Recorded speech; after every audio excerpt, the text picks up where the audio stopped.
அன்பான இனிய உறவுகளுக்கு வணக்கங்க. ரோகிணி எல்லாத்தையும் கொட்டி தீர்த்துடுறாங்க நம்ம மீனா கிட்ட. உண்மையிலே நம்ம மனசு கசிஞ்சிச்சுங்க அப்படின்னு தான் சொல்லணும். மீனா மனசு மட்டும் என்ன, அதுவே ஏற்கனவே கோல மனசு. அப்படியே எல்லாம் கேட்டுட்டு அப்படியே கண்ணீர் வடிக்குது. உங்களுக்கே அழுக வருது தானே அப்படிங்குது. உண்மையிலே எனக்கும் தாங்க அழுக வந்துச்சு.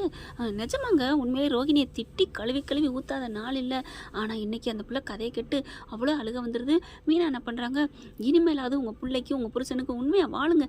நான் என்றைக்குமே உண்மையாக தான் மீனா வாழ்ந்துட்டுருக்கேன். நான் அப்படிப்பட்ட தப்பான பொண்ணெலாம் இல்லை, ஒன்று விட்டு ஒன்று பார்க்கலாம் இல்லை. நான் மனோஜை தான் உயிராக நினச்சிட்ருக்கேன் அப்படிங்கிறாங்க. அது எனக்கு தெரியும் தான், அதனால தான் நான் கொஞ்சம் சும்மா விட்டு வச்சுருக்கேன். அதோட இன்னொன்று மீனா, நீங்கள் நல்லவங்கிறனால தான் என் வாழ்க்கை இப்போதைக்கு நிலச்சிட்ருக்கு அப்படி இப்படிங்கிறாங்க. அப்படியே சொல்லிட்டு இருக்கல டப்பு டப்புன்னு அப்படியே ஒரு மாதிரி படபடன்னு துடிக்குது. ஏன் என்ன அப்படிங்கல, நீங்கள் யார்ட்டையும் சொல்லிடாதீங்க மீனா, நான் இனிமேல் ஏன் சொல்கிறேன், இனிமேலாவது ஒழுங்காக நடந்துக்கோங்க அப்படின்னு சொல்லிட்டு திரும்புகிறாங்க. பார்த்தா அதிர்ச்சி ஆகுது. ஒட்டு கேட்டு நிற்கிது. ஒட்டு கேட்டு நிற்கல, பார்த்துக்கிட்டு நிற்கிறாங்க. அது யாருன்னு பார்த்தா மனோஜை பார்த்தோன்னே ரோகிணிக்கு அள்ளு விடுது. மனோஜ் அப்படிங்கிறாங்க. பார்த்தா பொல கண்ணீர் ஊற்றிக்கு நிற்கிறாரு. அப்படியே ஓடி வந்து காலில் விழுகிறாங்க. மனோஜ் என்னை மன்னிச்சிருன்னு. ரோகிணி, நீ இவ்வளோ நடந்திருக்கா உன் வாழ்க்கையில். நீ கோடீஸ்வரின்னு சொன்ன, மலேசியான்னு சொன்ன, 300 கோடி இருக்குன்னு என்னென்னமோ சொன்ன. அதெல்லாம் கூட நான் பெருசாக நினைக்கல, ஆனால் இவ்வளோ பண்ணியிருக்கியா அப்படின்னு சொல்லிட்டு அப்படியே ஒரு மாதிரி ஆகுறாரு. மனோஜ் என்ன மன்னிச்சிரு மனோஜ், மீனா சொல்லுங்கள் மீனா அப்படிங்கிறாங்க. நான் என்ன சொல்கிறது அப்படிங்கிறாங்க. ஆனாலும் எனக்கு இது பாவமாக தான் நான் நினைக்கிறேன் ரோஹிணி. நான் பண்ண பாவம் துரோகம். நான் மீனாவுக்கு பண்ணிட்டு விட்டுட்டு ஓடனில்ல, அதுக்கு தான் ஆண்டவன் எனக்கு இப்படிப்பட்ட ஒரு பொண்டாட்டியை கொடுத்துருக்கான். இல்லை மனோஜ், நான் நல்லவ தான், உனக்கு நான் நல்ல என்னது ஒரு குழந்தைய பெற்றுட்டு இருக்க, நீ நல்லவளா அப்படிங்கிறாங்க. மனோஜ் அப்படிலாம் பேசாத மனோஜுங்களே.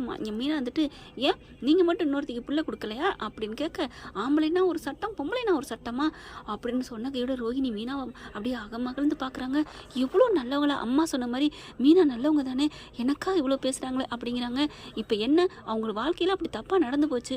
பொய்யை சொன்னதுனால அவங்க அம்மா கல்யாணம் பண்ணிக்கிட்டாங்க. உண்மையை சொல்லி தான் ஏற்றுருப்பாங்களா? உங்களுக்கு தான் இந்த மாதிரி ஒரு பொண்டாட்டி கிடச்சிருக்குமா? அவங்க தப்பானவங்களா இருந்தாலும் உங்களை ஒசத்தி தானே காமிச்சிட்டு இருக்காங்க.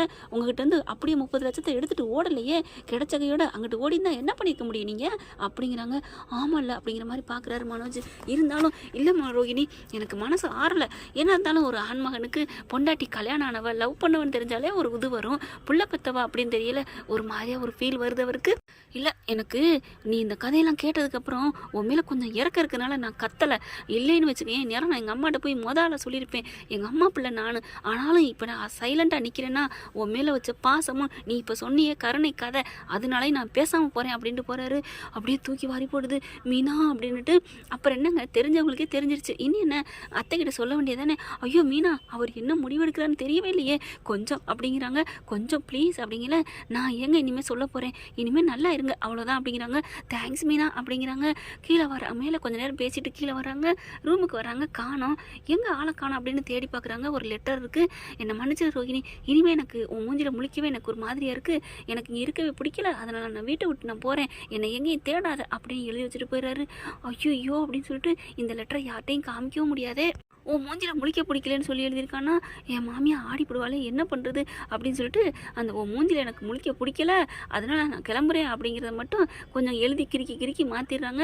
எனக்கு மனசுக்கு சரியில்லை, அதனால் நான் வீட்டை விட்டு போகிறேங்கிற மட்டும் காமிச்சிட்டு அப்படியே காமிக்கிறாங்க. ஐயோ என் மனோஜை காணும் அப்படின்னு சொல்லிட்டு தேடுறாங்க, வைக்கிறாங்க. என்னாச்சுங்களா, இந்த லெட்டர் இருக்குது அப்படின்னு பார்க்குறாங்க. ஏன் போயிட்டான், காணாமல் போயிட்டான், ஒன்றும் புரியலையே அப்படின்னு தவிக்கிறாங்க. அப்படியே மீனா பார்க்குது. என்ன ரோஹிணி என்னாச்சு தெரியல மீனா, ஆளை காணும் அப்படிங்கிறாங்க. நான் அவருக்காக தான் இவ்வளோ போய் சொல்லிட்டு இருந்தேன், இப்போ அவரே என்னை விட்டு போயிட்டாரே அப்படின்னு அழுகுறாங்க. முத்து பார்க்குறாங்க. என்ன நீங்கள் 2 பேரும் இப்போ அடிக்கடி மிங்கிள் ஆகுறீங்க, என்ன புரியலையே, உனக்காக அந்த பார்லரமாக சப்போர்ட்டிங் பண்ணுது, எனக்கு ஒன்றும் புரியலையே, அதான் முத்து எனக்கும் புரியலை அப்படின்னு ஸ்ருதி வருது. அப்போ தான் மீனா சொல்கிறாங்க, இல்லை நான் ஆர்டர் வாங்கி கொடுத்தேன்ல, அதனால எனக்காக சப்போர்ட் பண்ணுறாங்க அப்படின்னு மீனா சொன்னதை ஸ்ருதியும் முத்துவும் நம்பிடுறாங்க. ஆனாலும் மனோஜை தேடியே பிடிக்கணும் அப்படின்ட்டு ஒவ்வொரு ஏரியாவை தேட ஆரம்பிக்கிறாங்க. என்ன ஃப்ரெண்ட், இப்படி தான் போகலாம், பார்க்கலாம் என்ன நடக்க போகுதுன்னு.